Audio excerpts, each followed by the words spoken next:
Senator Dan Hughes. I'm from Venango, Nebraska. I represent the 44th Legislative District. I serve as chair of this committee. The committee will take up the bills in the order posted. Our hearing today is your public part of the legislative process. That is your opportunity to express your position on the proposed legislation before us today. I ask you that you abide by the following procedures to better facilitate today's proceedings. Please silence or turn off your cell phones. Move to the front row when you are ready to testify. The order of testimony is introducer, followed by proponents, opponents, neutral, and then closing by the introducing senator. If you are testifying, please fill out a green form found at the back of the room. Hand in your green sign-in sheet to a page or the committee clerk when you come up to testify. Spell your first and last name for the record as you begin testifying. Speak clearly into the microphone and be concise. Because we are on the lunch hour committee, we ask that you please keep your testimony to 3 minutes. When you see the yellow light come on, that means you have 1 minute remaining, and the red light indicates your time has ended and you need to quickly wrap up. Questions from the committee may follow. If you do not wish to testify today but would like to record your name as being present at the hearing, there is a separate white sheet on the tables that you can sign in for that purpose. This sign-in sheet will become an exhibit in the permanent record at the end of today's hearing. We ask that you please limit or eliminate handouts. If you have handouts, the materials may be distributed to the committee members as exhibits only while testimony is being offered.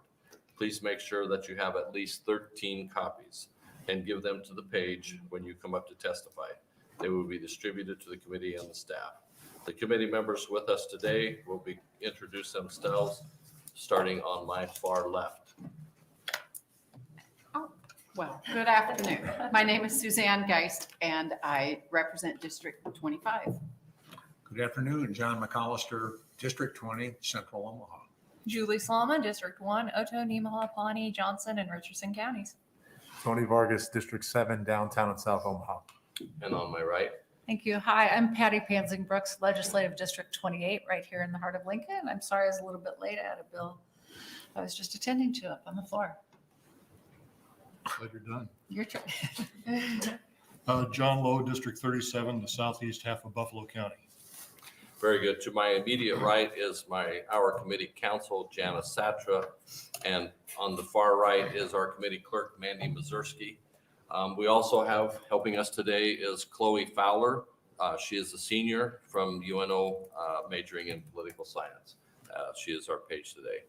So with that, we will open our hearing on LB 814. Senator McKinney, welcome to the Executive Committee.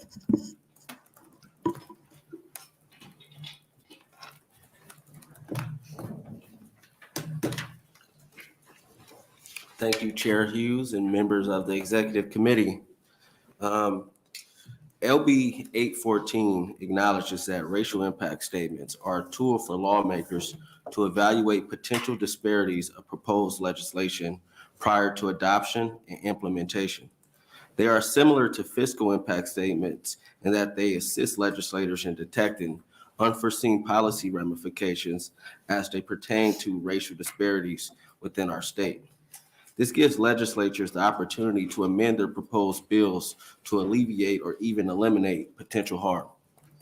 Under this bill, every legislative bill that relates to the criminal justice system, the juvenile justice system, prisons, jails, probation, and parole, and that if passed may have a disparate impact on racial minority populations, must be accompanied by a statement pursuant to the impact. This is an issue that Senator Vargas has been championing and has done a commendable job around this issue. I was inspired by this and decided to narrow the focus to legislation that deals with criminal justice, because even though I believe they all should be used for all bills, I recognize some hesitancy from some at the blanket application and realize that the benefits of a more centralized application may help to improve the conditions of the criminal justice system within our state. It's not breaking news that relative to the greater Nebraska state population, Black, Hispanic, and Native individuals are overrepresented in NDCS admissions. In a report released by the Sentencing Project, It stated that in Nebraska, Black residents are incarcerated at a rate nearly 9 times that of white residents, and Hispanic and Latino residents are imprisoned at double the rate of white residents. Racial impact statements are a tool for us to evaluate potential impacts on these disparities prior to the adoption of a bill and allows us time to rectify them before they cause additional harm. This bill will also have additional benefits to taxpayers. A recent article published in the Omaha World Herald entitled "Paying the Price" explained that laws passed in Nebraska that had heightened the penalties on certain offenses and steered hundreds of offenders from federal prisons into our state system added to the tab for Nebraskan taxpayers. My thinking is that implementing a system in which these types of impacts can be evaluated before bills are passed can help us alleviate the most antiquated consequences.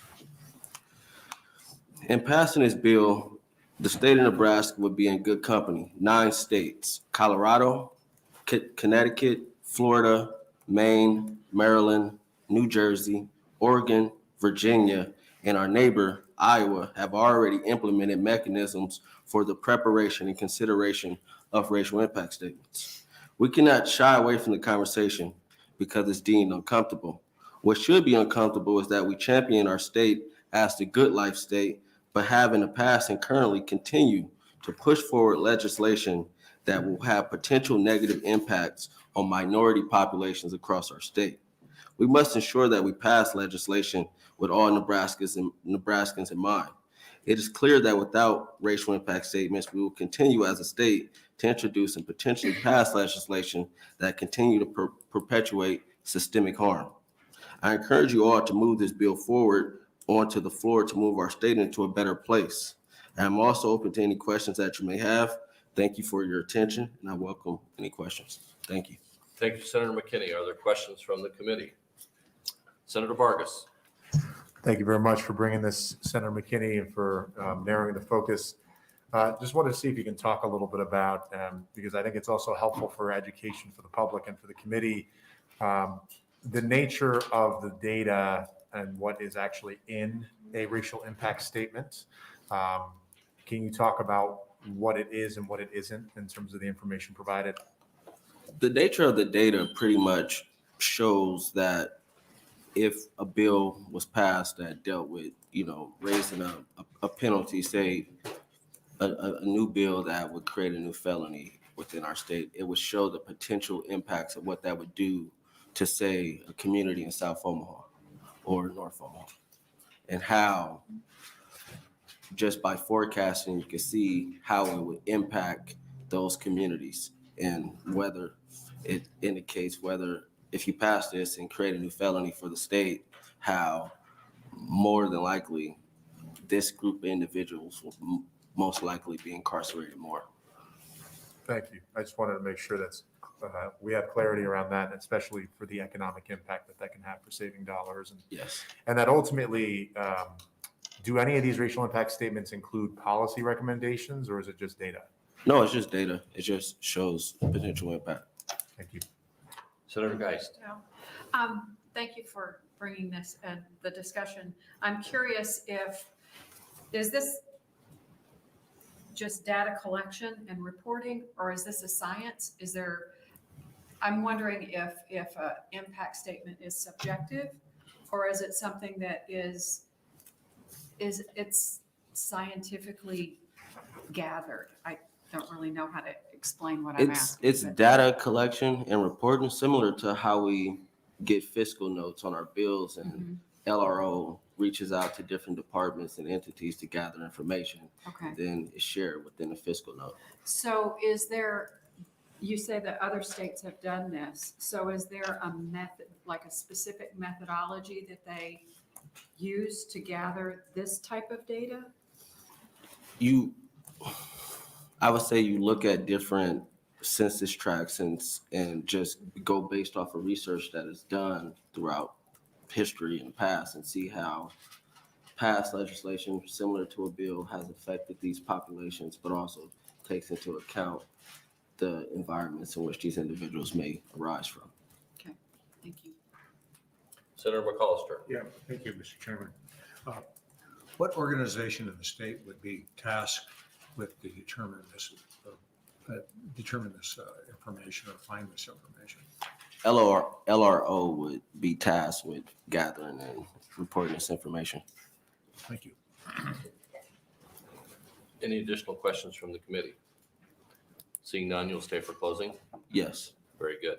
So we will open up testimony to the 814 and the proponents. So if you are in favor of this bill, I invite you to come up and testify. Any proponents? And if you could, if you're going to testify, come to the center, to the front row so we can keep it moving if possible, because we have a very short period of time. Good afternoon. Welcome. Thank you. Good afternoon, Chair Hughes and chief members of the committee. My name is Spike Eichholt, S-P-I-K-E-E-I-C-K-H-O-L-T, appearing on behalf of the ACLU of Nebraska as their registered lobbyist in support of LB 814. I want to thank Senator McKinney for introducing this bill. I think Senator McKinney explained the bill accurately, and I think in response to what Senator Geis asked, I think the best way to look at this is that this is a fiscal note type situation, or a tool, if you will, that the legislature can consider when you look at bills that deal with criminal law and juvenile justice.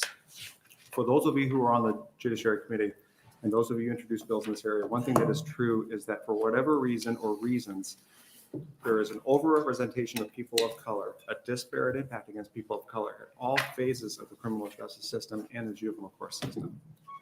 Something is happening from the beginning of a criminal case when there's a police stop all the way to a prison sentence where people of color are overrepresented.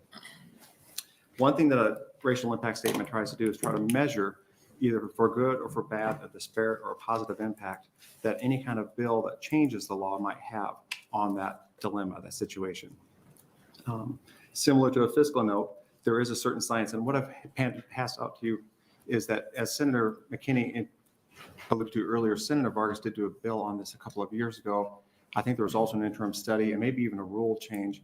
And I'm having circulated a copy of a report that was done by this legislature, the Rules Committee, in 2020, that sort of explained and envisioned how a racial impact statement might work.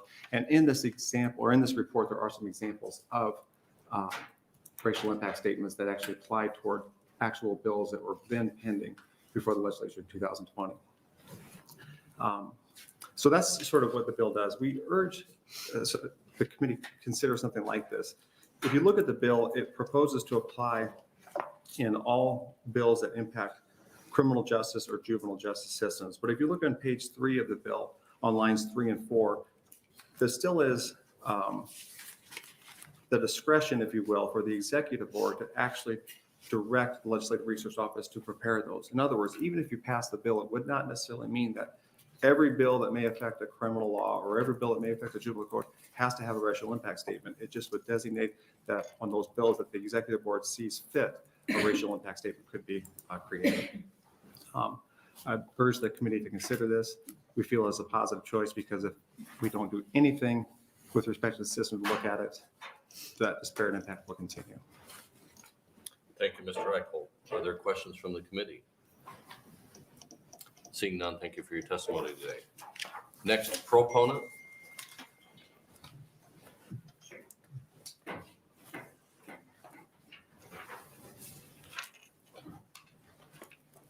Welcome. Thank you, Senator Hughes, members of the exec board. My name is Weston Miller, W-E-S-T-I-N-M-I-L-L-E-R. I'm the Director of Public Policy for the state of Nebraska. I want to thank Senator McKinney for bringing this bill. This is an issue that we've supported for a couple of years now, both as a proposed rule change by Senator Vargas and now as a bill. Usually I'm down here talking about elections and voting rights in the government committee, so my connection to this might not be super clear at first, but it's actually very simple. As long as Nebraska continues to disenfranchise people for felony convictions, we have a vested interest in making sure that that injustice isn't made even worse by disproportionately impacting Black and brown Nebraskans. I don't want to be repetitive. I just want to address quickly 2 misconceptions that have consistently come up in previous years of having this discussion. First, there is a misconception that this is a new, untested idea. Second, there's a misconception that senators wouldn't ever be allowed to vote for a bill that had a disproportionate impact as laid out by the statement. Both of these misconceptions are addressed by our next door neighbor, so I'll just quickly talk about Iowa. As was mentioned by Senator McKinney, Iowa's been producing racial impact statements since 2009. I think you've been given an example. If not, I have a digital copy I'd be happy to email to you. Their legislative services agency drafts racial impact statements for any bill affecting sentencing and parole policies. The Des Moines Register has called their impact, quote, modest. They did a review of 61 racial impact statements since 2009, and they showed that of the 29 bills showed to have a disproportionate effect on minorities, 6 of them passed both legislative chambers and still became law. Of the bills that were rated as having no effect or even having a positive effect on minority incarceration, 14 out of 35 became law. Civic Nebraska always wants to support policies that encourage evidence-based policymaking, and we want to encourage public trust in the legislative process. We think this bill furthers both of those goals. And I want to kind of end again with the most obvious but very important reminder. You do not have to act on the information in these statements, but it just seems really silly to pretend like that information doesn't exist in the first place, and that's currently what we're doing. So that's why we support LB 814, and I appreciate your time. Thank you, Mr. Miller. Are there questions from the committee? Seeing none, thank you for coming in today. Next proponent to LB 814.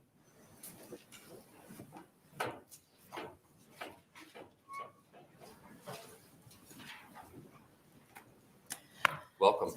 Good afternoon, Chairman Hughes, members of the Executive Committee. I'm Rebecca Firestone, REBECCA-FIRESTONE, and I'm the Executive Director of Open Sky Policy Institute. I'm here today to testify in support of LB 814 as an organization that supports evidence-based decision-making and policymaking. We focus particularly in fiscal policy, so I'm going to talk about some examples there, but I think that from a perspective of supporting the infusion of evidence into decision-making and policymaking, this is an important bill to support. The manner in which state and local governments raise and spend revenue has major implications for racial and ethnic equity, and historically fiscal policy has too often increased racial disparities in income and wealth. Working to ensure fiscal policies provide equal opportunity to all people helps to promote economic prosperity. Can give you a couple examples of how the Tax Cuts and Job Act passed by Congress in 2017 overwhelmingly benefited wealthy Americans, according to a study from the Institute for Tax and Economic Policy. And because white Americans are 3 times more likely to be among the nation's wealthy, this tax cut resulted in households of color largely being excluded from accessing its tax benefits. There are several policy areas here within the state of Nebraska where racial impact statements going forwards could potentially be beneficial, such as around inheritance tax and the earned income tax credit, as well as in several areas around our budget that could disproportionately affect communities of color. We also wanted to note that there are a number of data sources that are already available to help us in policy debates around the differential impacts of racial and ethnic disparities. A couple examples are the Census Bureau's American Community Survey, the Kids Counts Data Center, which disaggregates data at the state level, and the CDC's Health Interview Data Survey, which provides data disaggregated by racial and ethnic status. Open Sky is working to incorporate a racial equity analysis framework into the analyses that we produce, and we're seeking to do better in that area because we think it's important to have disaggregated data in order to support evidence-based policymaking. And therefore, we believe that there's value in the racial impact statements that are proposed by LB 814, and I look forward to answering any questions you may have. Thank you, Ms. Firestone. Are there any questions from the committee members? Seeing none, thank you for coming in today. Next proponent.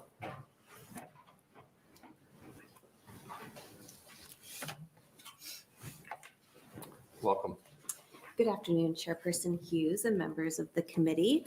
My name is Meg Mikolajczyk, MEG, MIKOLAJCZYK. And I'm the Executive Director of the Nebraska Civic Engagement Table. Our organization's mission and fundamental values are rooted in the proper carriage of democracy, a truly representative government by and for the people where all voices are heard. We're a member organization serving nearly 80 other nonpartisan, nonprofit organizations across the state who share in these values. The Nebraska table offers strong support for LB 814 today. We thank Senator McKinney for his work on this bill to promote a legislative process that values all Nebraskans and provides opportunity to reduce or eliminate harm to communities of color. We also thank Senator Vargas for his foundational work to include racial impact statements in this process. At the table, we understand that LB 814 would help legislators center fairness in their policymaking by having access to additional information regarding the impact of legislation on Black, Brown, and Indigenous communities. Of course, it's no surprise that legislation has historically impacted and harmed racial minority communities differently than white communities, especially through, as you heard, criminal and juvenile justice systems. It's also well established that interaction with the criminal and juvenile justice systems disproportionately harm people of color. One way this disparate impact shows up is through eligibility and ability to participate in civic life. For example, Black people, Indigenous people, and people of color comprise 22% of our state population, but only make up 8% of the voting population. System involvement creates barriers to civic engagement and democratic participation, including through legislation that overtly strips people of their voting rights. As an organization supporting our communities and growing these civic engagement programs, we believe in eliminating any barriers that lead to underrepresentation at the voting booth, in elected office, and at other levels of where power and decisions are being made.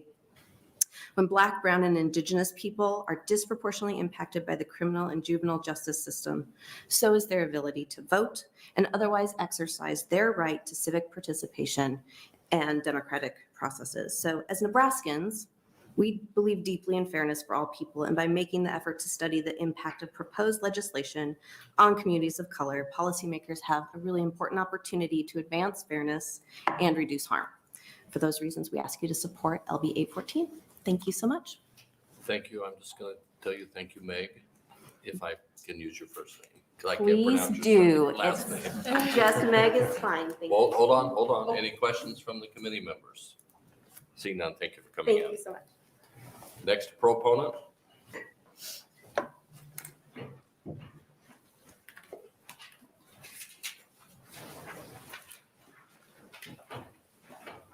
Welcome. Thank you. Good afternoon, Chairman Hughes and members of the Executive Committee.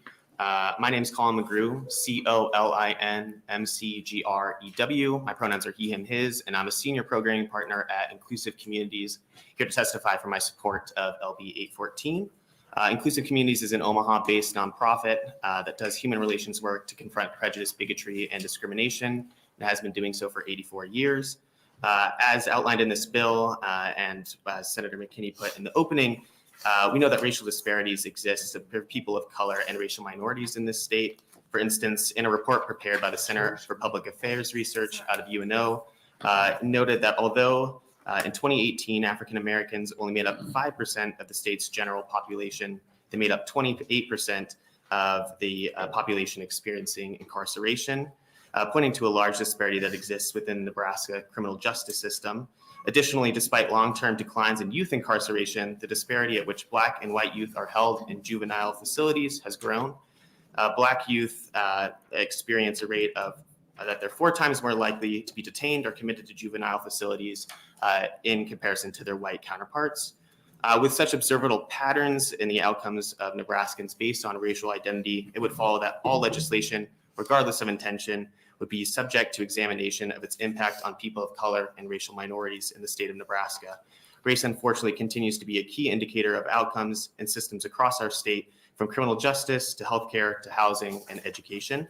It's the obligation of the Nebraska Legislature to serve all Nebraskans. The addition of racial impact statements would add a layer of transparency and intentionality when it comes to the unicameral fulfilling its responsibility to the citizens it represents. As Senator McKinney and Mr. Miller pointed out in previous testimony, there's currently 9 states that have similar legislation that implements racial impact studies. Nebraska has made important strides in addressing inequities within our criminal justice system, and LB 814 would simply equip legislatures with the tools to do their due diligence when considering the impact of potential legislation. I'm a firm believer that the more information we have regarding the impacts of proposed legislation, the better, especially when we are talking about access and outcomes in our institutions and systems. I want to thank Senator McKinney for once again bringing this legislation forward, and would urge the committee to advance LB 814. With that, I want to thank you for your time, and I'm happy to answer any questions. Thank you, Mr. McGrew. Are there questions from the committee? Seeing none, thank you for coming Appreciate in it. today. Thank you. Next proponent.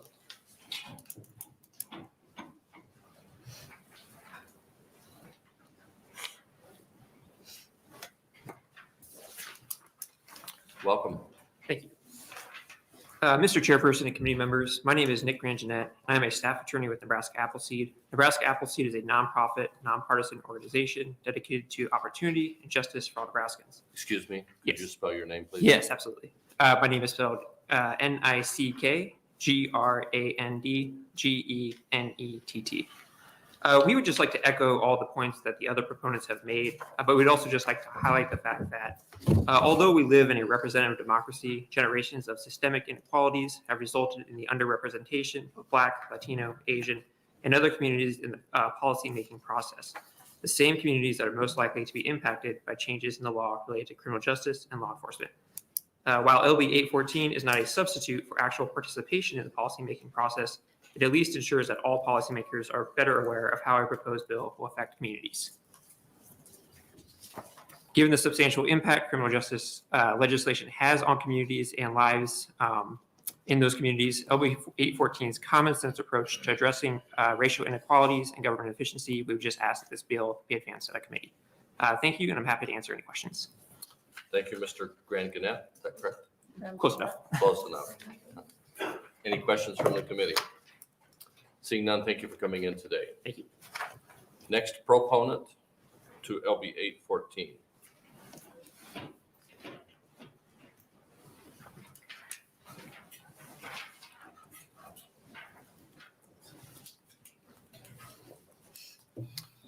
Welcome. Good afternoon, Chairman Hughes and committee. My name is Shakur Abdullah, SHAKUR ABDULLAH. I'm here today to, as a representative of the Community Justice Center located here in Lincoln, Nebraska. We are a restorative justice public safety agency. We offer restorative programming and education throughout the state in county jails, all 12 probation districts and all 10 facilities operated by the state. We are here today to voice support for Senator McKinney's bill. We thank him for bringing it. We believe that it's an essential part to helping build empathy. We think that if numbers never lie, there are numbers that have been provided to show that there is disproportionate treatment, especially in terms of people of color, and those things need to be addressed. What begins to happen a lot of times is because somebody is not directly impacted by a situation, it makes it easy for them to disregard it in terms of policy making. We think that this would be not a cure-all to helping broaden a wider perspective in terms of crafting legislation and how it impacts people that may not look like you. We think that it is a step towards that. Brian Stevenson has said that rich and guilty person fares better in this system than innocent person that is poor. And unfortunately, as I have the opportunity to travel around the state and witness the impact of these laws that are oftentimes made, that is certainly the case. Maybe if this were passed last year, maybe legislation like LB 28, which would have been directly impacting an individual in the state who is innocent, Ernest Jackson. Maybe it would make people think twice about trying to craft legislation that is one-sided. We believe that this is a step in the correct direction, and we applaud Senator McKinney's efforts again for bringing it. Thank you, Mr. Abdullah. Are there any questions from the committee? Seeing none. Oh, Senator Pansy Brooks. I just wanted to thank you for coming here today, Mr. Abdullah, and for your advocacy on this. And and other things. Thank you. You are welcome. Any additional questions? Thank you for coming in today. Additional proponents to LB 814. Any additional proponents? Okay, proponent. We will move to the opponents. If you are opposed to LB 814.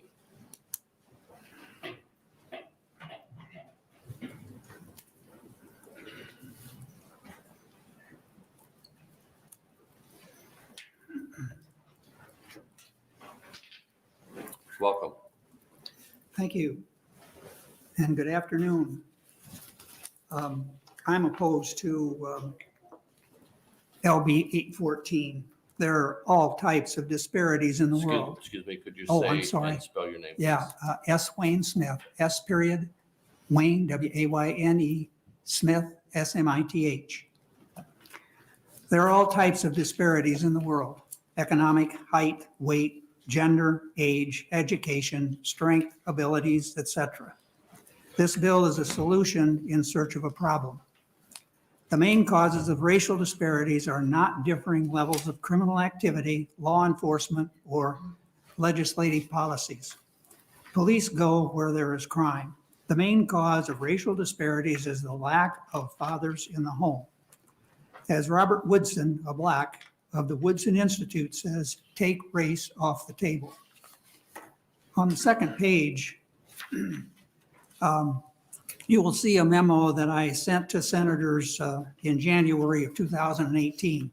This is when the Justice System Oversight Committee was addressing the prison overcrowding issue. In the long run, something needs to be done about the broken family. This seems to be the elephant in the room, and nobody will even discuss it. The statistics below point to the broken family as being a large contributor to the issues of disparities, regardless of race. 85% of all youths in prison come from fatherless homes, 20 times the average. 70% of youths in state-operated institutions come from fatherless homes, 9 times the average. 75% of all adolescent patients in chemical abuse centers come from fatherless homes, 10 times the average. 80% of rapists with anger problems come from fatherless homes, 14 times the average. 90% of all homeless and runaway children are from fatherless homes, 32 times the average. There are no men on death row from intact families. Poverty for female-headed families with children is 5 times greater than poverty among married couple families. This subject needs to be studied and frequently discussed in the schools, churches, and by politicians. On the next page, I have copied some of President Obama's speech, and this is when he was talking about responsible fatherhood, no excuses. And this was June 21st, 2010. And down at the bottom, I'll just focus on the items there at the bottom. And he says, what we can do is send a clear message to our fathers that there is no excuse for failing to meet their obligations. What we can do is make it easier for fathers who make responsible choices and harder for those who avoid those choices. What we can do is come together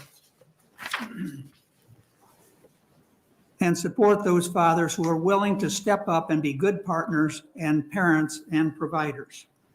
Please vote no on this bill. It will cause division and more harm than good. And again, as Robert Woodson says, take race off the table. Thank you, Mr. Smith. Are there any questions from the committee? Seeing none, thank you for coming in today. Okay. Additional opponents.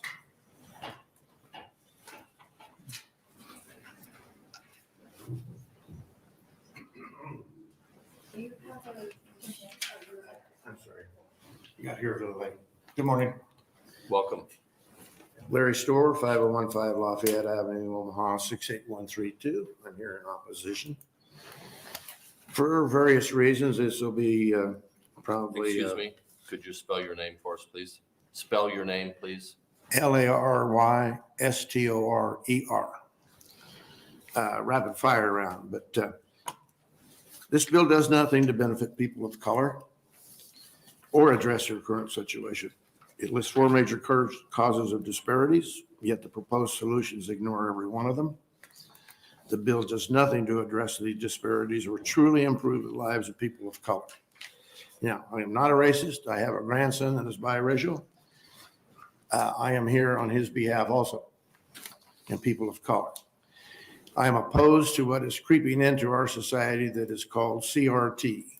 All of our legislative bodies say, oh, we're not talking about it and we're not teaching it, but it is on their agendas all the time. I've been going to the Douglas County Board and the City Council meeting in Omaha for about 3 years. I have seen this creeping in to their resolutions and proclamations, often at times where people like me, who is not part of a nonprofit, don't get to go to the microphone because they are not invited. That's one of the problems with our public comment times at bodies like this. If you choose to ask me a question, yes, I can go on. But if you don't, I'm done. And I might get called out of order today for something I'm going to say. What I've submitted to you is part of my attempt to include testimony on LR 14 because it is related. What I've said in that and in your copy is related. I watched 2 days of testimony last week. Some of the senators that testified are in this room. I'm only going to mention one senator's name, but the others are in this that I presented. I was amazed that Senator Wayne brought into the discussion of a constitutional convention, which is not, brought in the theory of CRT to discuss racism, et cetera, because he wasn't in the room in 1787. Women were not in the room in 1787. That is one of the falsities that is being proposed out there over and above my voice. But we are not a democracy. We are not a representative democracy or a democratic republic. We are a constitutional republic that is unique to any other form. Democracies tend to fail. Look at Venezuela. You people are elected to represent us. The democracy would be the majority of people in this room tells you what to do. That's what democracy is. We'll take a vote right now, for or against. And then the bill's done and we don't have to waste taxpayer money anymore. But inserting these things does nothing. CRT is Marxist. And let me finish up with saying this. When Black people realize that they are being used again by the Marxist theory of useful idiots, and they realize that they're not going to get anything out of that, Mr. Story, your light's on. they will be angry. Yeah, they will be angry. And the people that pass these kind of laws will be responsible for that. Thank you. Are there any questions for the committee? Thank you, Mr. Storr, for coming in today. Any additional opponents to LB 814? Is there anyone wishing to testify in the neutral capacity? Anyone wishing to testify neutral? Seeing none, Senator McKinney, you're welcome to close.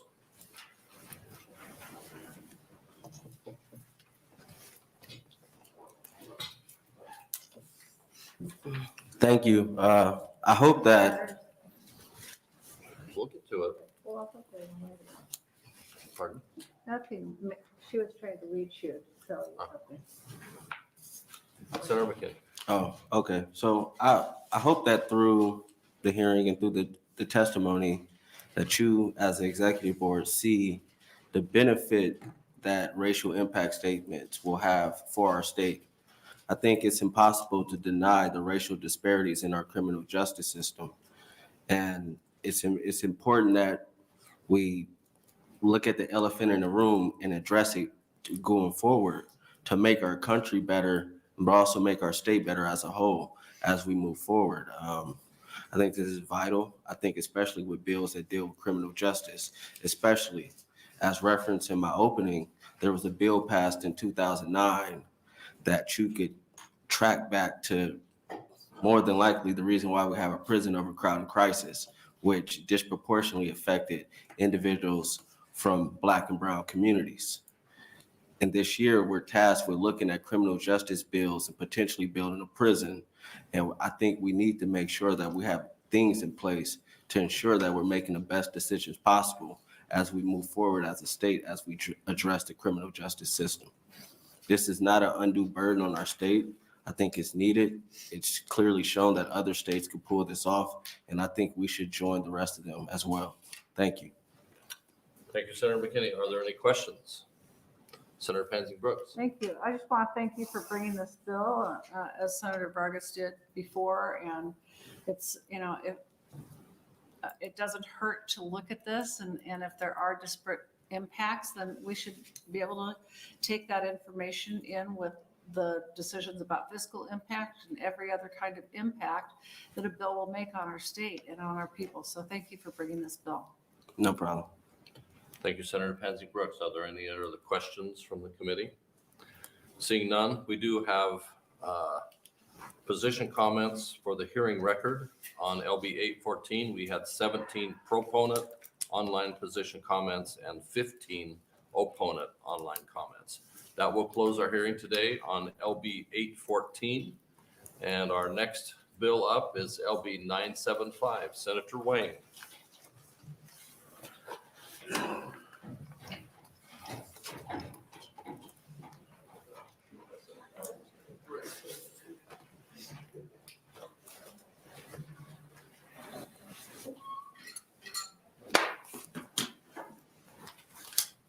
Welcome to the Executive Committee. Welcome.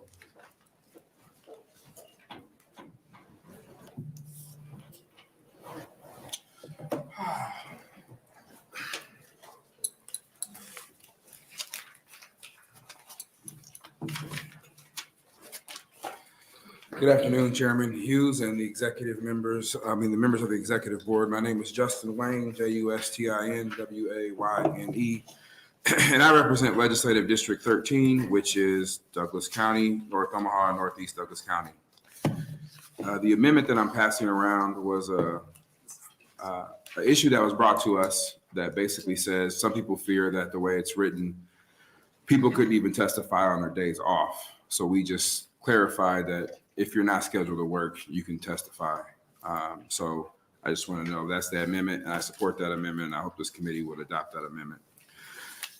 But LB 795 actually contains the contents of LB 489, which was advanced already last year by the government committee unanimously. And it's on general file right now. LB 489 was originally introduced by Senator Michaela Cavanaugh, and a green copy of that bill dealt with state contracts for child welfare services. I added my name as a co-sponsor. Senator McCavanagh withdrew her name and allowed me to use this bill as the way we got it done. We actually introduced the copy. It was on the website for over 2 weeks before the hearing. However, we just had a conversation with the Speaker's office. I said I would reintroduce this bill just to make sure that there's no issues with the actual introduction. Under LB 795, state officials and state employees would generally be prohibited from testifying at public hearings before the legislature on any issue in their capacity other than neutral. This bill does provide for exceptions to this general prohibition. First, LB 975 would permit employees of the Legislative Council to testify. In addition, some senators' personal staff introducing bills on their behalf, committee legal counsels, and others frequently introduce bills that are technical bills or when the senator is not there. This exception would also allow other legislative employees, such as clerk of the legislature, division directors, and ombudsman office to testify in other than neutral capacities where it's necessary. Second, LB 975 provide that state employees may testify on a bill if they choose to use unpaid or vacation leave or are not scheduled to work underneath the amendment proposed. And the basic premise behind this bill is very simple. Over the last 5 years that I've been here, we've seen more and more agencies come in and oppose bills. And from a fundamental perspective of separation of powers, there's two issues. And I think Senator Brewer, in his letter that I passed out, his op-ed, does a great job of coining the phrase preemptive veto. So one, there's just separation of powers issues here, but the biggest, and there's two parts. One, the preemptive veto of an agency coming in and testifying against a policy issue. We're not talking about technical issues with the bill. That can be done in neutral capacity. If there's technical problems or how things are going to work, that is a neutral capacity function. But if we are having policy discussion, which this body is obligated to do, and that's what we do is policy, no other branch should be able to interfere with that process. That's why it's called separation of power. So from a legal standpoint, I think there's a fundamental issue with somebody testifying in negative or in favor. But what happens in the negative context, it actually changes how a bill is moved. No longer can it be on consent calendar. So if the agency doesn't want it, it's already made it more difficult per our rules to move a bill through the process. But then there's also this vote of confidence from the public. There's no, the confidence, the public has to have confidence that when we pass a bill, that agency will enforce it faithfully. But if they come in and testify against the bill, why would they enforce it faithfully? We saw that happen on Senator McDonald's bill, for those who have been around the last 5 years, on rescue squads. And the agency refused to do it, and then to write the rules and regs, and he had to come back and do another bill that said you have to do it now, and they still haven't done it. That's the issue that we have with allowing them to preemptively veto bills. And I want to remind everybody that there's an opportunity lost when people, when particularly staff, are coming here to testify against bills. Why are they not doing the actual work of enforcing our bills that we've already passed? Instead, they're here manipulating policy. But I want to remind everybody from a fiscally conservative standpoint, the governor's office, we already budget $685,000 for his PRO. They have a policy research office that is their lobby arm to deal with us on every bill. To have an agency come in and do the same thing, to me, we're paying for it twice. And I think that's fundamentally wrong. If you remember how, and it's not a knock on how the government committee is, but they have often a lot of bills tied in committee in difficult discussions. This bill came out unanimously because we all agree that there is a separation of power issue and agencies should only deal with the technical part of a bill, not the policy discussion. That is critical as we move forward to make sure this body stands on its own when it comes to policy conversations. And with that, I will answer any questions. Thank you, Senator Wayne. Are there questions from the committee? Senator Lowe. Thanks, Chairman. Thanks, Senator Wayne. Does this mean that if, say, the State Patrol or the another agency that wants me or you to bring a bill, that they can't come up and testify that this is what they want, and come up and testify neutral? They have to testify neutral, and as you know, Senator Lowe, sometimes neutral is positive or neutral is negative, depending on who's talking. But at the end of the day, if that's something they need, we can say, we as senators can advocate for that. They can testify in the neutral capacity of how technically the bill works. But I don't believe it's in the best interest of this body to allow another branch to influence our decisions. And I'll give you a prime example. How many times have we seen the Supreme Court come in or judges come in and testify in favor? Only a few when it deals with drug court. And even then, they're very, very careful about what they say. And it's more like, we would like this, but if you don't, not our role. We don't have judges come in and testifying negatively, saying, we don't want you to pass a law. It is a clear separation of powers. And this is political. Think about our staff. We wouldn't allow our staff to go in unless they took vacation and testify on a bill. That's our job, and we got elected to do it, to take political positions or positions on policy. So I think they can still testify. It just has to be in the neutral capacity. And I think our role as senators is to inform other senators that State Patrol had this issue and we're solving this issue. And in neutral capacity, they can explain their issue and how this bill will solve that issue. All right, thank you. Senator Vargas. Thank you very much for being here. And just a couple questions. Can you speak at all to how other states are doing this and approaching this? The case that you're making, which pragmatic and valid about PRO, and they do, like for example, just in appropriations, PRO will come and introduce, and then they'll take their stances on specific subject matter issues.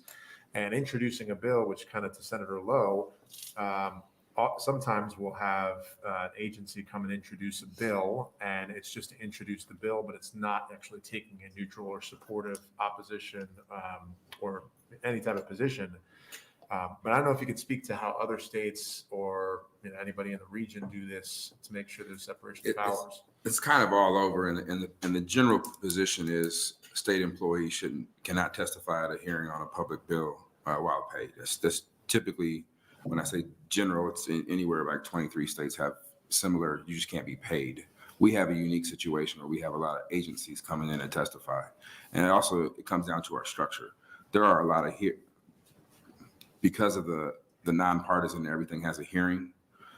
In other states where if it's a governor who's Democrat and the legislature is Democrat, they won't schedule hearings. So it's a different dynamic in a lot of other states. But making sure that we have a hearing on every bill, I think it just tips the scale, not only from the public's perspective, will it execute it fundamentally, but also from our body being hit with having to work a different angle to get a bill passed because we can't use consent calendar. We can't do certain things. And so it's a preemptive veto.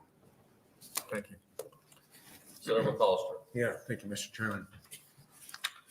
I've often experienced where HHS will come up with wildly erratic fiscal notes as compared to the fiscal notes from the legislative staff. Is there any recourse that we could put together in your bill that would eliminate some of these erratic fiscal notes? We have tried to figure that part out, but because we do static fiscal notes where it's this time in this place, we don't think about how many, like Social Security, we don't think about how many people will stay versus leave the state. We couldn't write language technical enough to get that done. So we took this approach of saying, well, at least they shouldn't be able to testify. Thank you, Senator Wayne. Additional questions? I guess Senator Pansy Brooks. Thank you, Chairman Hughes. I'm really sort of torn on this whole issue, Senator Wayne. And one thing I wonder about is, I am understanding your arguments, and I agree that too often they come in and it becomes a veto. It becomes a preliminary veto, as you said. Why is it why is PRO okay then? That's also a preliminary veto. Well, my answer to that is they can have one. They shouldn't have both. So if agencies are going to work the legislature and be the go-between between the legislature and the governor, then we need to get rid of PRO. There's just no point for both.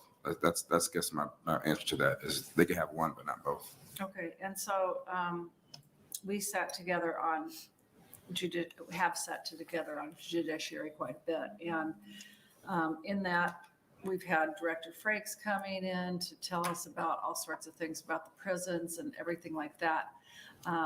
My feeling is, and I presume you think that too, that he has specific knowledge. So I don't think that you would argue about that. It's just you want him to come in and tell the state of the prisons without stating an opinion. So for example, let's say that there is a bill to close a prison at a time when we have overcrowding. Director Frakes should not come in and say, I'm opposed to that issue. He should come in and explain in neutral capacity the technical problems with that bill. Here goes all the people here. If we close a prison, there's nowhere to put them. Now, is that negative testimony? Probably, but an official position is different than just giving a technical aspect of what's wrong with the bill and how the bill works. And that's all I'm asking for. If we want your expertise, tell us how it works. It may be a negative effect on the bill, but these people are often appointed or selected by the governor, which is a separate branch, and they shouldn't take official positions on policy. He has the ability to veto if he doesn't like the bill. His agencies can put fiscal notes on them. There's plenty of ways that they're already involved, but to have a real discussion about policy in an official capacity, on an official position, I think it just distorts the process. And I'm not done, sorry. So I'm trying to also grasp the fact that I agree about the separation of powers. And so I'm trying to figure out, because you're not saying that, you're now saying that either PRO or the department should come in, not both, correct? No, what I'm saying is we already pay somebody to lobby the body on what the governor, any governor believes. I'm saying as a state employee, we are paying people to come tell us yes or no on a policy decision. Mhm. That is our job.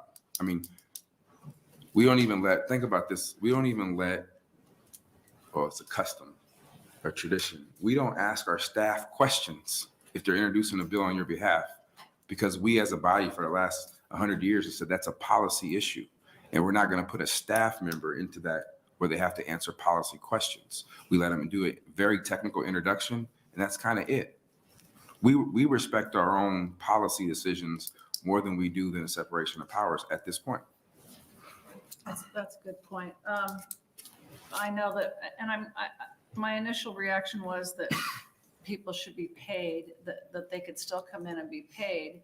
I am thinking back to the fact that staff members from the prison who've come in generally are not on us. They are not being paid by the prison. So it's only executives that are being paid by the state when they come in. So it's a really interesting point. Thank you for bringing this. Thank you, Senator Pansy Brooks. I guess a couple of questions I have for you. So you've made some very good points that have certainly got me thinking.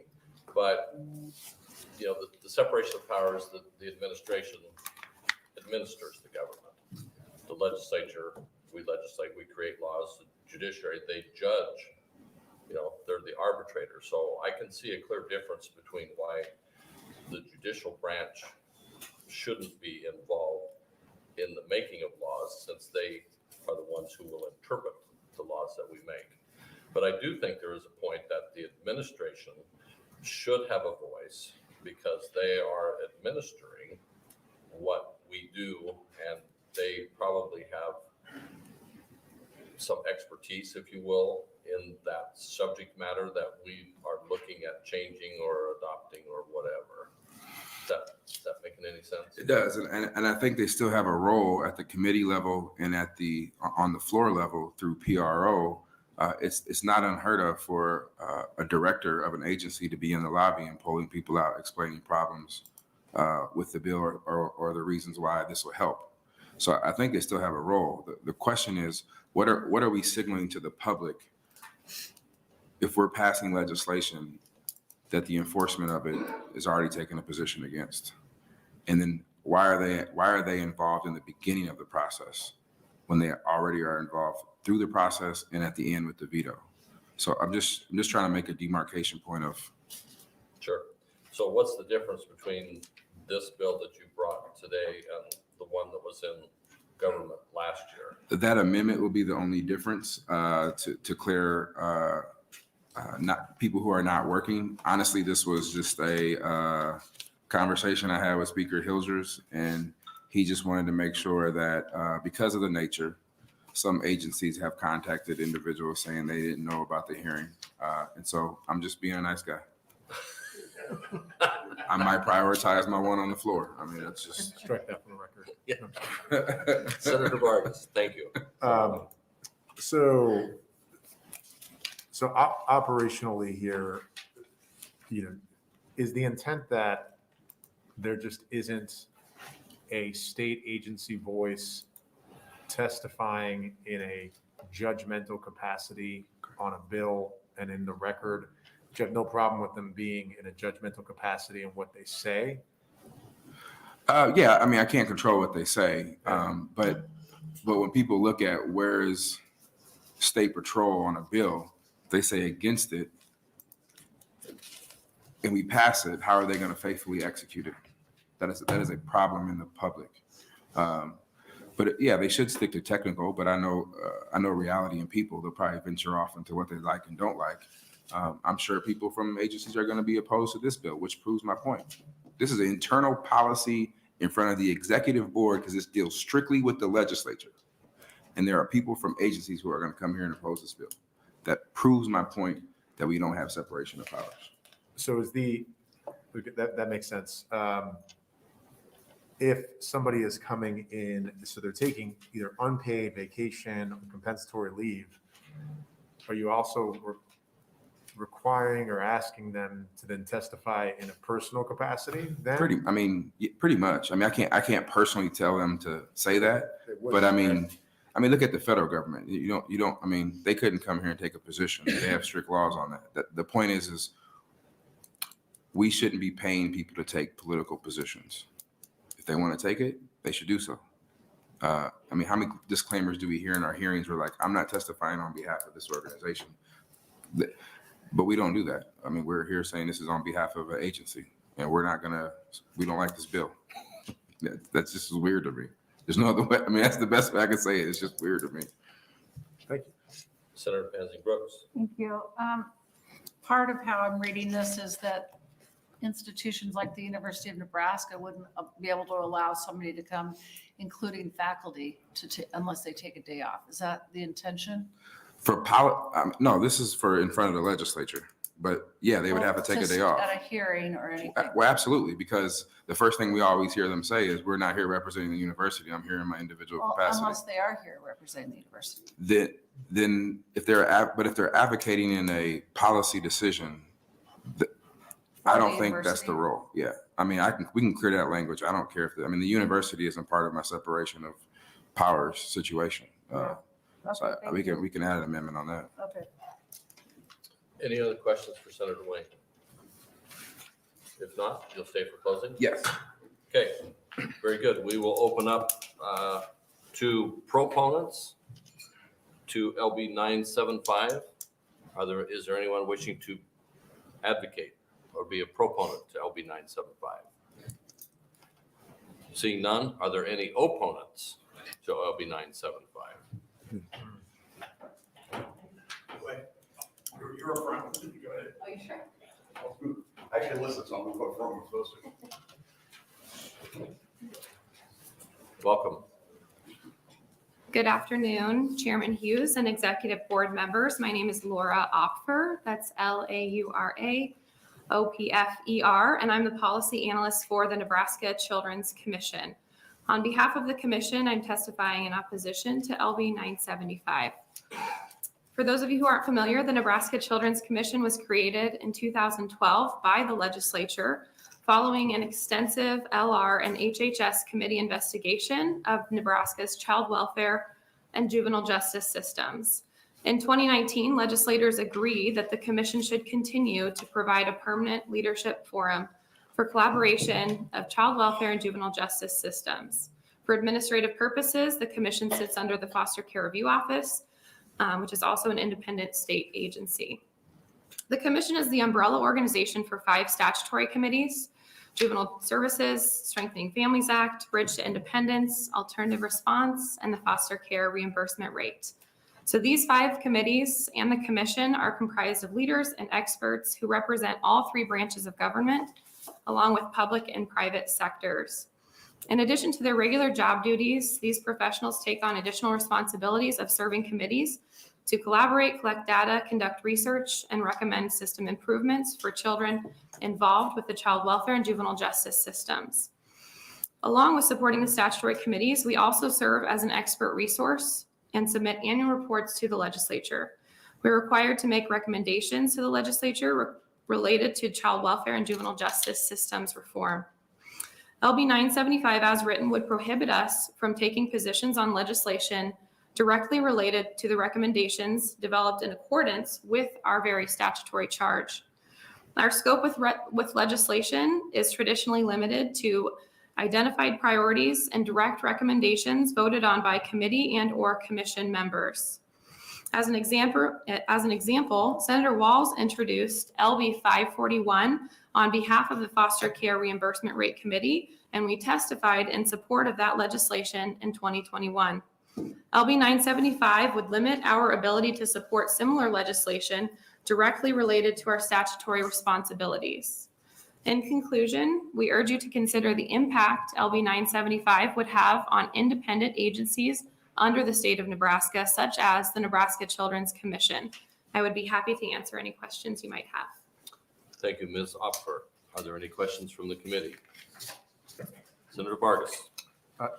So you are a sub-agency, you're an independent state agency.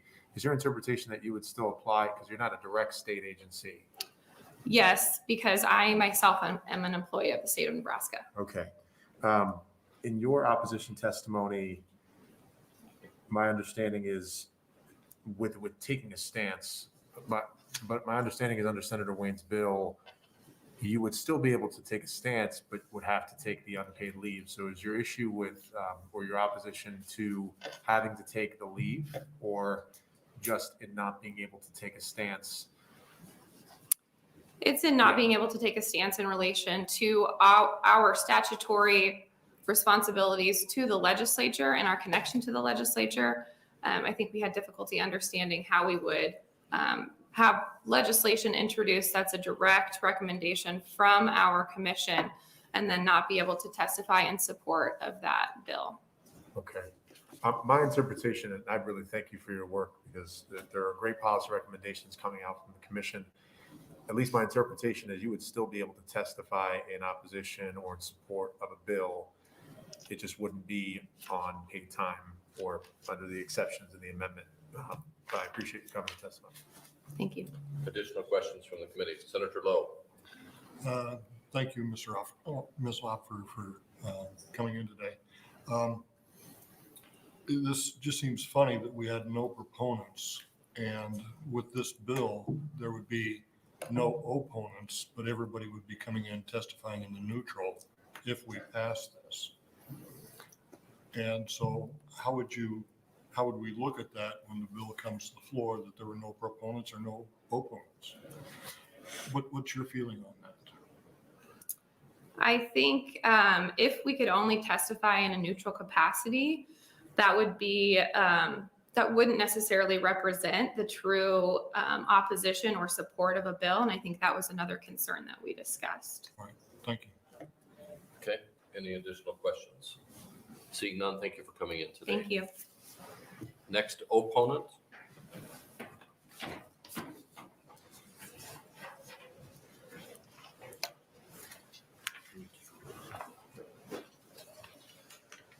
Welcome.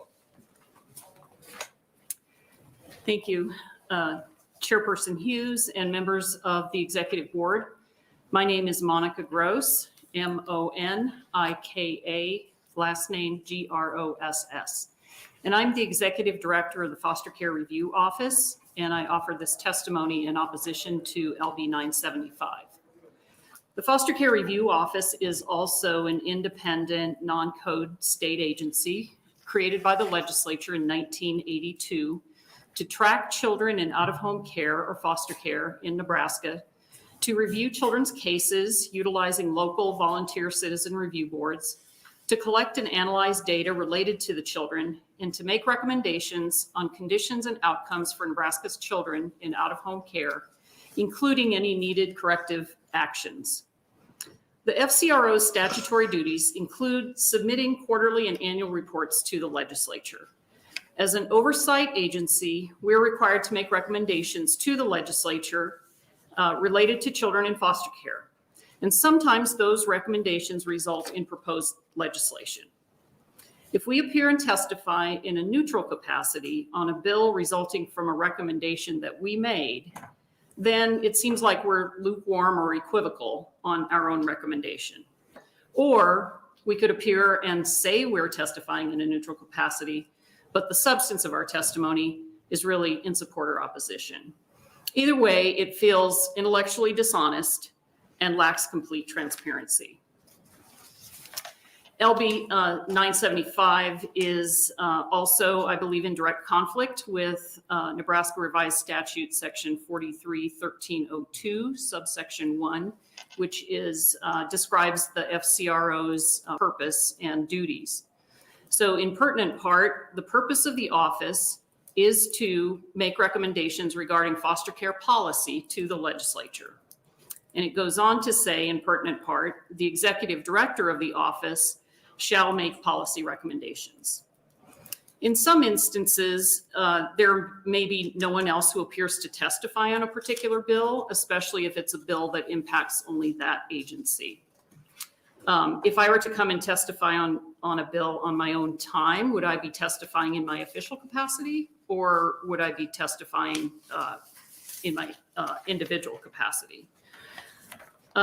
Over the years, the FCRO has appeared and testified in support of several bills each legislative session when the bill was related to a recommendation that the FCRO made in its annual or quarterly reports, and usually it's accompanied by relevant data. The FCRO has also appeared and testified in a neutral position on bills, especially when we had data to share with the committee, but the bill was not necessarily related to a recommendation that we made. The FCRO was created by the legislature 40 years ago to fulfill a need, and the legislature relies on the expertise of the FCRO in matters related to children and youth in out-of-home care. And the legislature continues to fund the FCRO because of the quality of our work product, the expertise of our employees, and the value that it brings to the legislature. Thank you, and I'd be happy to answer any questions. Thank you very much, Ms. Gross. Any questions? Senator Penzing-Brooks. Thank you.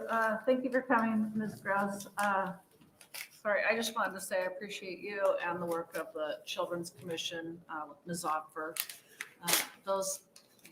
Your positions and your ability to speak to the legislature on policy positions is very important to me. So I'm really torn on this idea. So I appreciate your coming.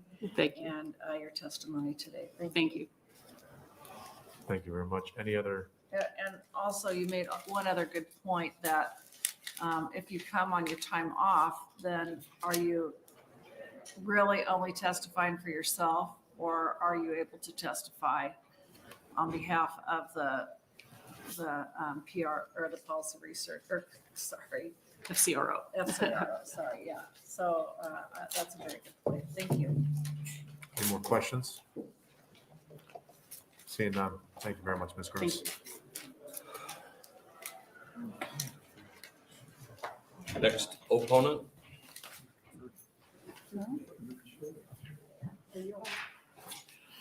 Welcome.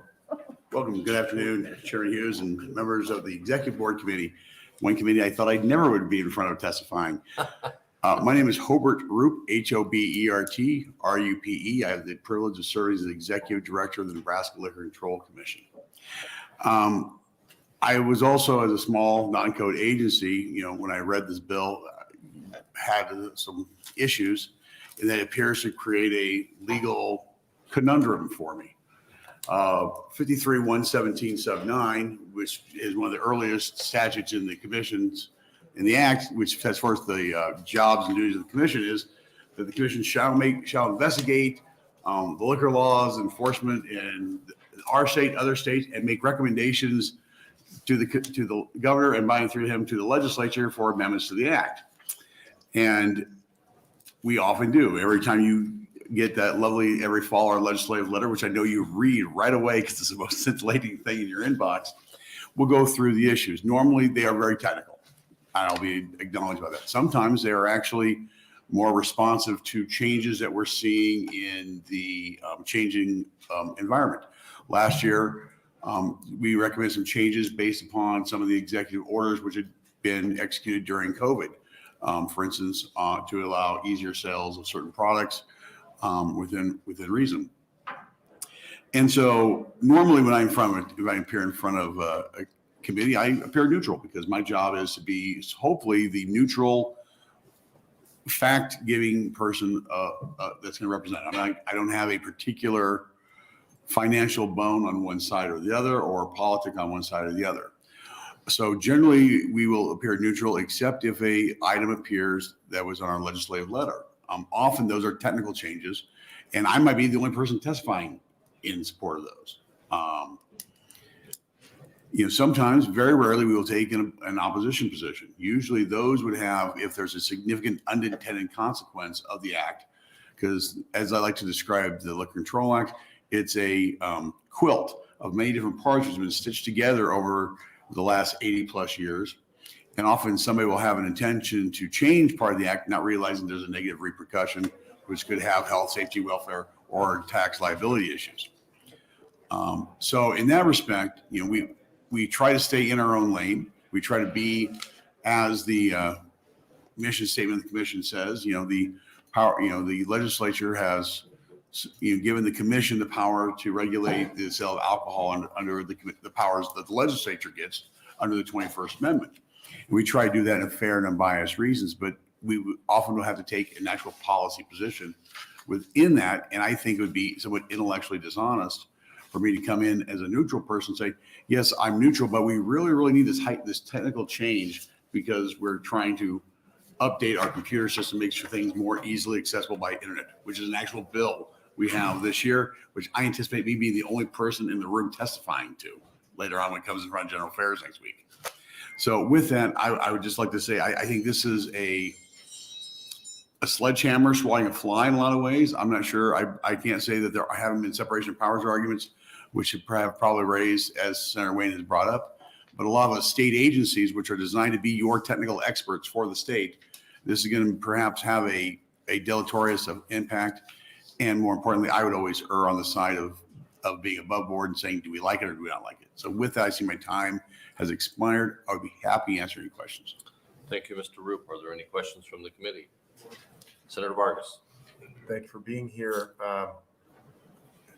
Do you think if you testify neutral but have testimony that's in opposition, that the senators wouldn't hear the opposition and try to make that? I'm trying to get to the root of the issue. I think they would hear that. My concern goes also to the weird conundrum. I'm both a historian and a lawyer, in that if I'm looking at a legislative record from 10 years ago, trying to it gives some impact as to what a legislation was, I'm be looking primarily at the proponents and the opponents, because they're the people who came in and made a stand. The neutral people I might get to. I mean, it's probably not the highest level. And so I'm thinking that's somewhat being a little intellectually dishonest if we're looking back in time to see who actually took a position one way or the other. I think the senators at that time will listen to me. I would hope that I've been at this job long enough that I would have engineered some respect for my positions that the commission would take and my knowledge. Can't guarantee that. They have to listen. They don't have to believe me. But I'm more worried about what impact this might have later on. If I'm still able to testify against the bill, isn't it better for me to be clear that if I'm in opposition to it, it's on the record? I just, there's enough hypocrisy in the world without adding more to it from my perspective. Thank you. Thank you, Senator Vargas. Are there any other questions? Seeing none, thank you for coming in today, Mr. Roop. Next opponent. How many more people do we have to testify? Because we are running up against our clock. Okay, very good. Welcome. Good afternoon, Chairman Hughes. Good to see you again, members of the committee. My name is Scott Smathers, SCOTTSMATHERS. I'm Executive Director of the Nebraska Sportsman's Foundation, a 501c3 nonprofit on behalf of sportsmen and women in the state of Nebraska. And you're wondering, why am I in front of the executive board regarding LB 975? Some of you are aware of the fact that in 2014, I was appointed by Governor Heineman to the Natural Resource Commission as one of the 14 appointed members, which the Natural Resource Commission is in charge of 7 financial funds regarding water and soil and dam issues in the state of Nebraska. Back in 2015, my first year when I received a W-2 at the end of the year of 2014 for tax purposes, I asked the HR department at the DNR, am I considered a state employee because I got a W-2 from the state? We are officially statutorily listed as part-time employees for the state of Nebraska. As a volunteer who is reimbursed for per diem, which we have no choice to deny. We must file per diem paperwork when we're a commissioner. We've tried to skip it, and they paid me for 6 months at a time. So my question with 975, and I'm going to shorten this up because I know we're against the clock, but most of the senators in this room, we've met privately in your office before hearings regarding our position on a bill. If I'm considered a state employee in my day job, I've testified on over 450 bills in the last dozen years in this building. That jeopardizes my ability to earn my living if the statute in the language of 975 is not changed, which Senator Wayne says there's an amendment, which I have not been able to read yet. That's our concern. How many more are like me? I also question the transparency factor of having agencies testify in a neutral capacity. the tone of my language or the tone of my voice will clearly dictate my position on a particular matter, whether I'm neutral or not. And as I said, part of my job is to meet with those senators prior to the hearings to understand the capacity of the bill. Why are they bringing it? Senator Hughes, you and I have spent many, many times across the table. Sometimes pleasantly, sometimes with state agency directors are not so pleasant, correct? But that's an effort that occurs. And I'm going to do that with every single senator on that committee. And when it reaches the floor, we will have those conversations. So I don't understand where 975 removes that agency capacity of swaying a bill one way or another. The big issue for me, as I said, is that how many of us are volunteers on commissions appointed by the governor serving our state? And now we may be jeopardized, depending upon what the language of this amendment is, of our day job. And I tell you, I will not be a commission member if I have to lose my day job to do so. That'll close because I know we're against the clock. Thank you, Mr. Smathers. Other questions? Seeing none, thank you for coming in today. Next opponent.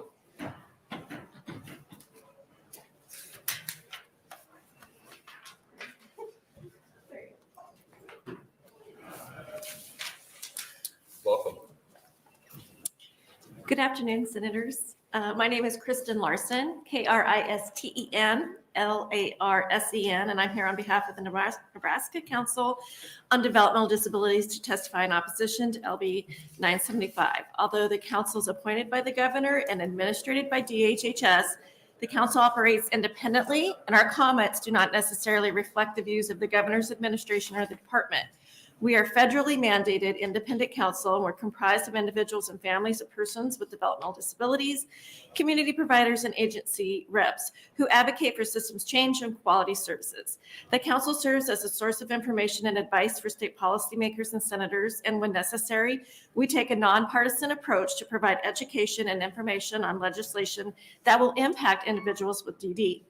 The council exists as authorized in Federal Public Law 106-402, the Developmental Disabilities Assistance and Bill of Rights Act of 2000, and by Nebraska Executive Order issued by Governor Exxon on 3/11/1971. State councils on DD are federally funded, self-governing organizations charged with identifying the most pressing needs of people with DD in their state. The Federal Administration for Community Living, Office of Intellectual and Developmental Disability Programs, is the council's oversight agency. State councils are committed to advancing public policy and systems change to help those individuals gain more control over their lives. Key activities include conducting outreach, providing training and technical assistance, removing barriers, developing coalitions, encouraging citizen participation, and keeping policymakers informed about disability issues. Nebraska's DHHS Division of Public Health serves as the council's designated state agency. The DSA receives, accounts, and disperses the ACL federal funds based on the council's federally approved state plan. As the council executive director, I'm employed by the council through DHHS to advocate for systems improvements and quality services for people with DD. This work includes reviewing and recommending state and federal developmental disability statutes, regs, and policies, and submitting comments to appropriate entities on the council's behalf.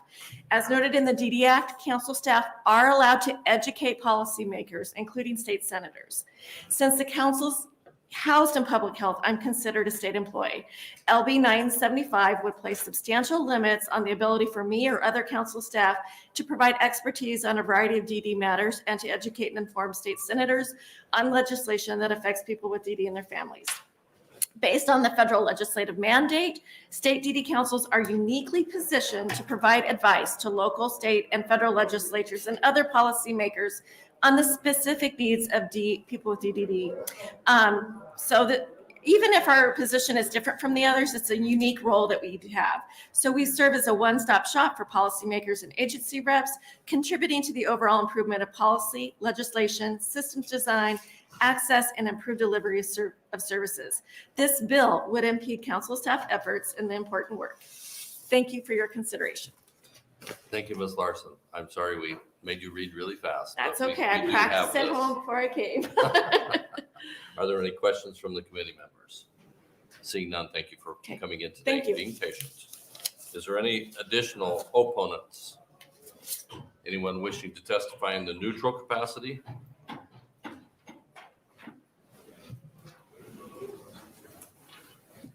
Welcome. Thank you, Senator Hughes, Senator Lowe, Senator Vargas. My name is Justin Hubley, Justin. I'm the Executive Director of the Nebraska Association of Public Employees, named AFSCME Local 61. A labor union, we represent about 8,000 state employees that work for 50 different non-code and code agencies across 340 work sites across Nebraska in 600 different job classifications. Ironically, I'm here to testify in a neutral capacity on this bill. I do want to thank Senator Wayne. The amendment that was offered here was important to us, and he listened. We were a little concerned. We want to make it as easy as possible for our members to, we represent frontline workers, to give you information on bills that are important. And so this amendment says that they can use vacation time. Originally it just said had to be on unpaid time, which was a little unclear on if you're using your vacation time, are you being paid or are you not being paid? Our members will only come and testify before the legislature in their personal capacity. They're not authorized and could in fact be disciplined for taking official positions on behalf of their agency. But we just want to make sure that that the senators can appreciate that we want our members to testify. Members of the Judiciary Committee heard a lengthy testimony recently from prison workers, and that was really important testimony that we wouldn't want a bill to limit. And I don't think that this bill does, given the amendment. So we wanted to thank Senator Wayne and just briefly testify in neutral capacity so that our members can continue to come and educate you and take positions in their personal capacities. Very good. Thank you, Mr. Hubley. You got it. Thanks. Okay, any questions? Seeing none, thank you for coming in today. Any additional neutral testimony? Seeing none, Senator Wayne, you're welcome to close. We do have position letters for the hearing record. We have one proponent and two opponents. Thank you, Senator Chairman Hughes. Simple issue. We can eliminate code agencies. That won't be a problem. But I think it's preposterous to think you're going to look at committee statements for the impact of legislation. No court looks at it. Nobody does. You look at the floor debate if the legislation passes. Oftentimes, bills don't come out with the committee nowhere in the shape that it was introduced. Lastly, we're talking about agencies can still provide recommendations. Underneath both scenarios of the foster care review board and everything else, they are solving an issue. They are solving a technical problem with the situation. So they are coming to testify about the problem and how this bill solves it. It's that simple. We are paying people, agencies, to take policy positions. And it sounds good, it makes us feel good because it deals with children, et cetera, et cetera. But let's take some extreme policy positions and say if we're comfortable having DHHS and other people come in here and testify on extreme positions, the most controversial policy decisions that we'll argue about and filibuster on the floor. We're letting taxpayer dollars take those positions. But it's okay because it's not extreme. I disagree. I think it's not okay at all. Thank you. Thank you, Senator Wayne. Are there any questions? Senator Lowe. Thank you, Chairman. Thank you, Senator Wayne, for eating up our lunch hour. I was just looking at the committee statement of LR 14. I just brought it up because it came to my mind.